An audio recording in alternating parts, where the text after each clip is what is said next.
98% on Rotten Tomatoes. Jeez. By the critics. It's got one fresh review. 14 rotten. It's got a 6.0 on IMDb right now.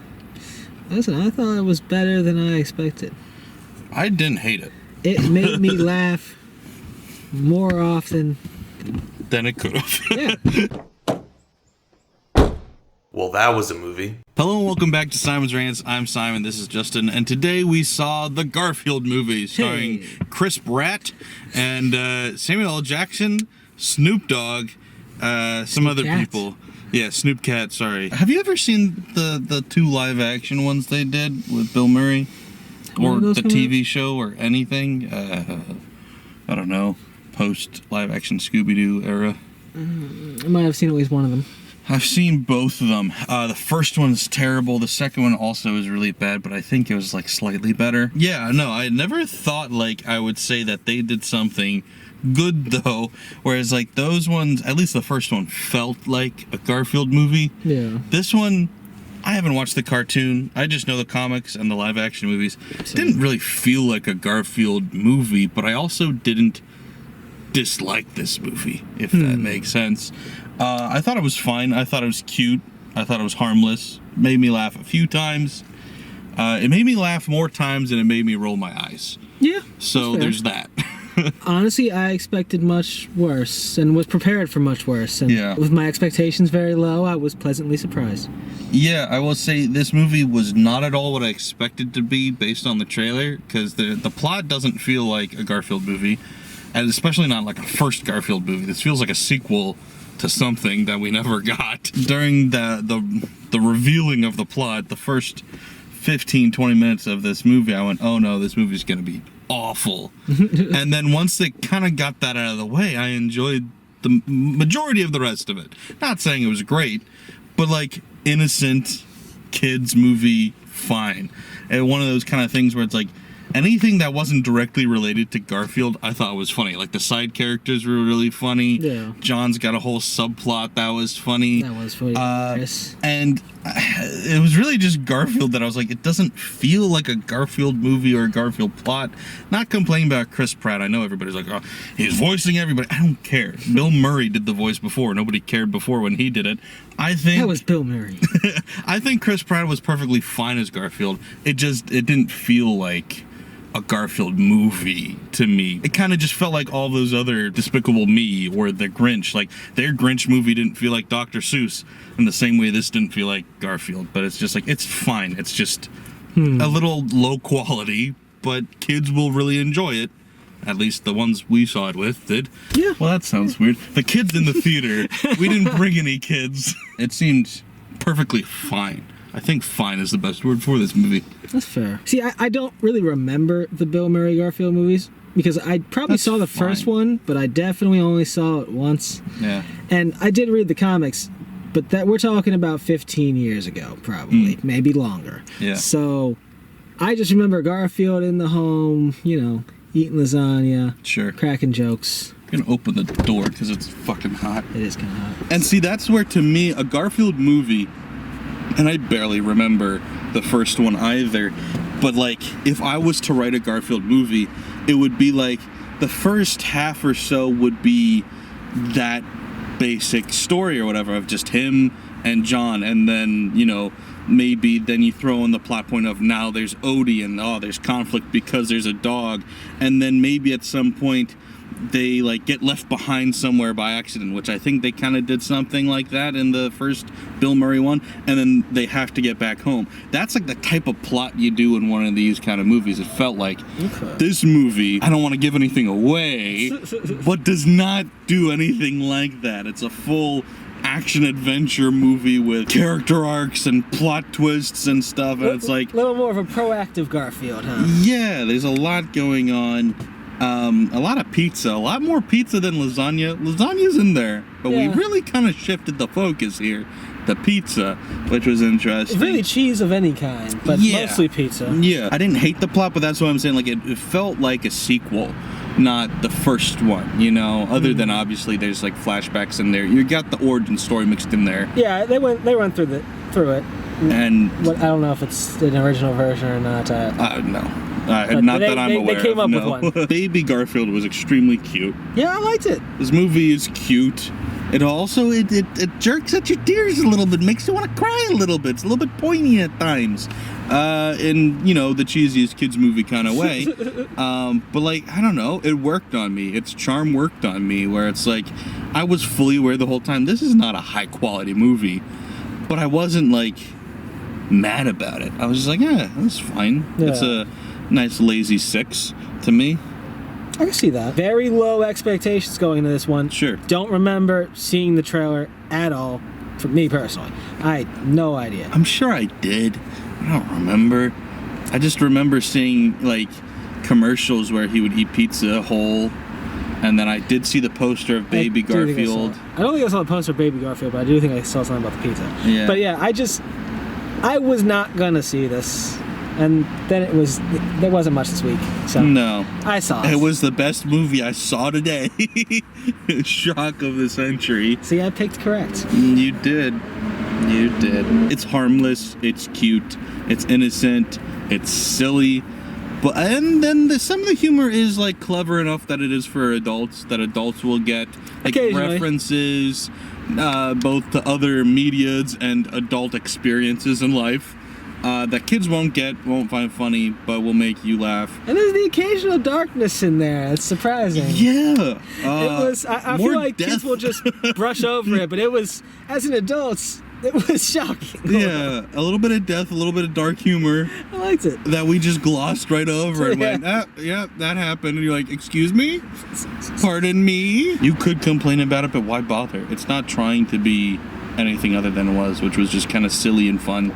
With enough adult humor to just get you by. And I don't mean adult humor, but just like humor for adults. Is there anything else before spoilers? Because I do want to talk about the plot a little bit, but I don't know. It's fine. Like I keep that's the word of the day for the movie, fine. I don't know if it's worth seeing in theaters, but if you've got little kids that you want to take to the theater, then go for it. Or if you want to wait and stream it later, I think they'll enjoy it. It seems like a crowd pleaser to me. Like there's nothing like really out there or weird, although there should have been like a seizure warning. There was a lot of flashing lights in this movie. There were some moments of flashing lights. I guess maybe they weren't deemed long enough. I feel like people should have.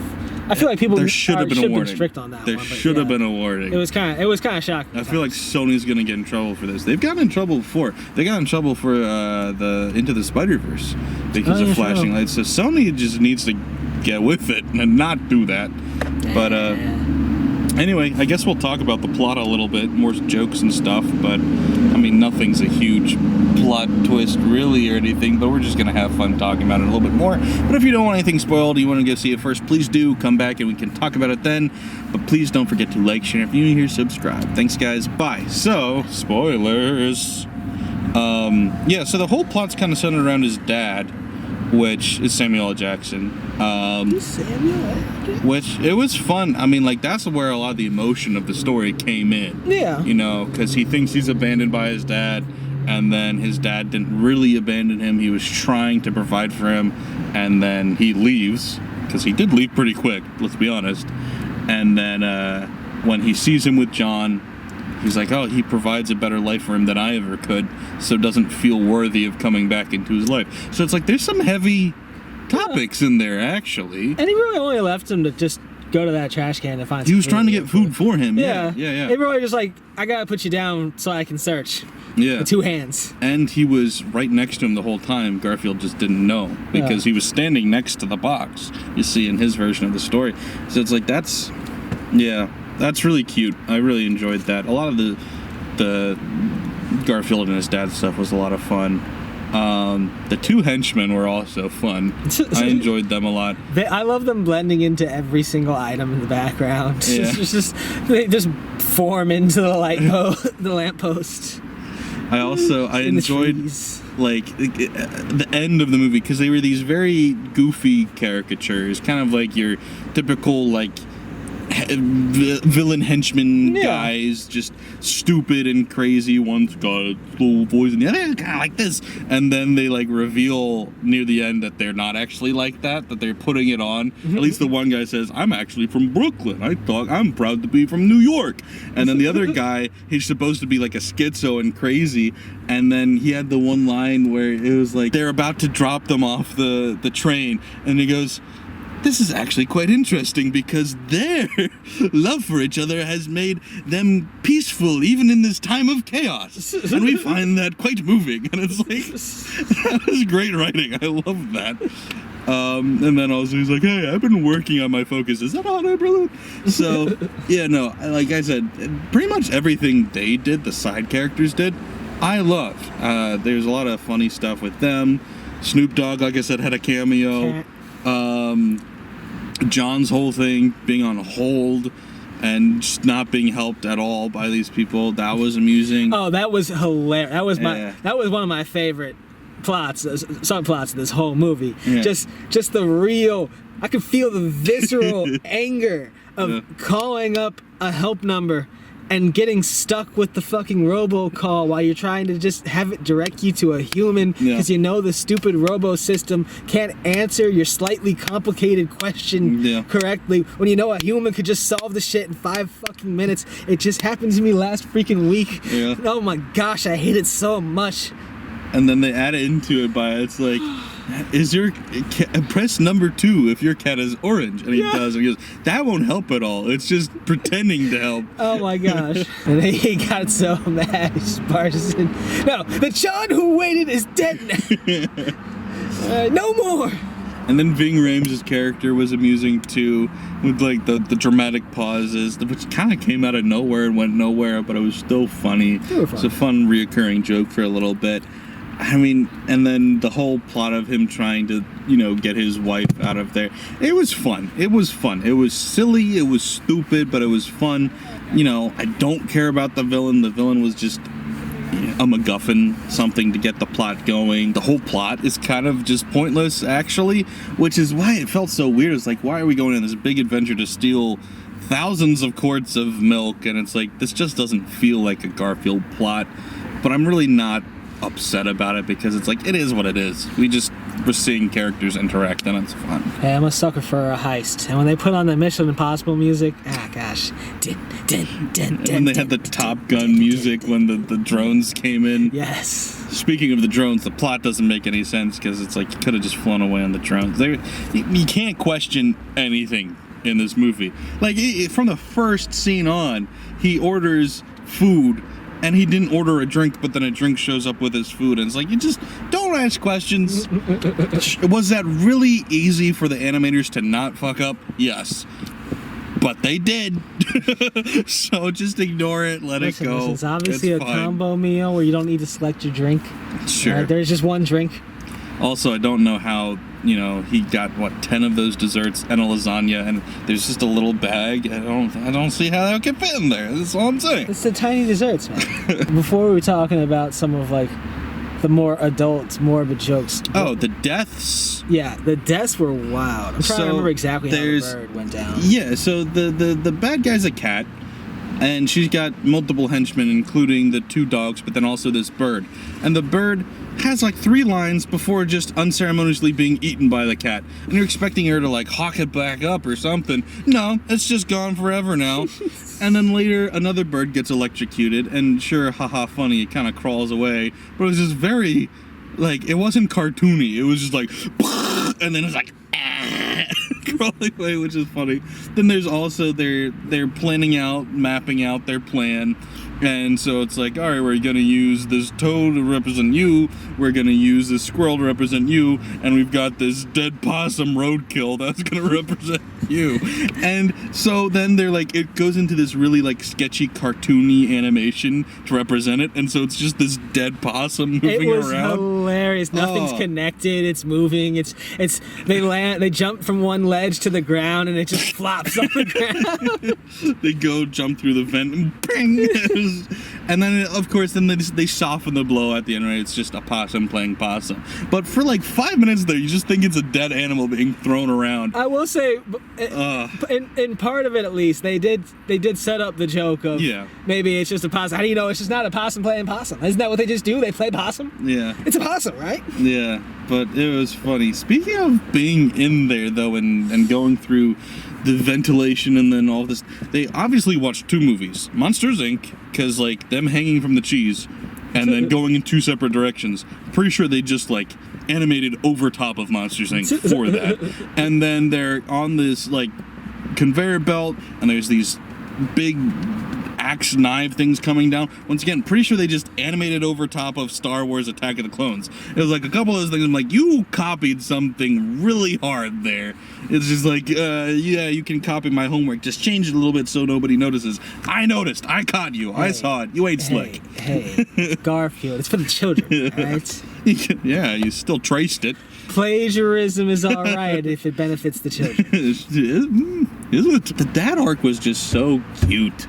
And when you find out, like, oh, he's actually been there all along, like sitting in the tree, putting a notch in the tree. And it's like you knew it was going to go exactly how it went. Like, he climbs up the tree to check, there's a couple of notches, and then it pans up, and then there's like a million of them. No, he doesn't see any notches at first, and it's just like, he comes here to put notches up, huh? What a load. And he looks up, sees 3, looks up even higher. Every freaking branch is covered in them. Yeah, and it's like I said, it's really predictable. It's really just, by the numbers, but it works. Yeah, it tugs at your heartstrings. I mean, it's kids. Yeah. How many? If you get young kids, how many times have they seen this storyline? Right. Yeah, and it does it well enough that it's like, you let yourself fall for it. You let yourself enjoy it. So I'm not mad at all. Like I said, it's not high art or anything, and I know it's for kids. Kids' movies can be great, though. I just mentioned Monsters, Inc. It's possible to make kids' movies much, much better than this. Oh, yeah. But I give this a pass. It's fine, I don't expect that for nowadays, but it definitely is possible. Yeah, good quality kids' movies are less and less. But they are possible. And then once they're made, then they always get 20 sequels anymore, which is a shame, but whatever. Well, we gotta run the IP into the dirt. Yeah, of course. Why not? We'd be wasting money not to, really. Yeah. It's fine. It's fine. 6 out of 10. Fair enough. Huh? I agree. 6 out of 10. If you've seen it, let us know what you thought. Unless you hated it. I mean, you can tell us that too, I guess, but I'll just disagree with you. Alright, bye. Only those hardcore Garfield fans are gonna hate it. I'm sure. They got the lore wrong. I'm sure the purists will hate it. And I mean, as a... well, not a purist, but as a fan of the comics in a way, I get why. It's not accurate, really, at all. But it's fine. It is. It's just its own thing. So judge it accordingly.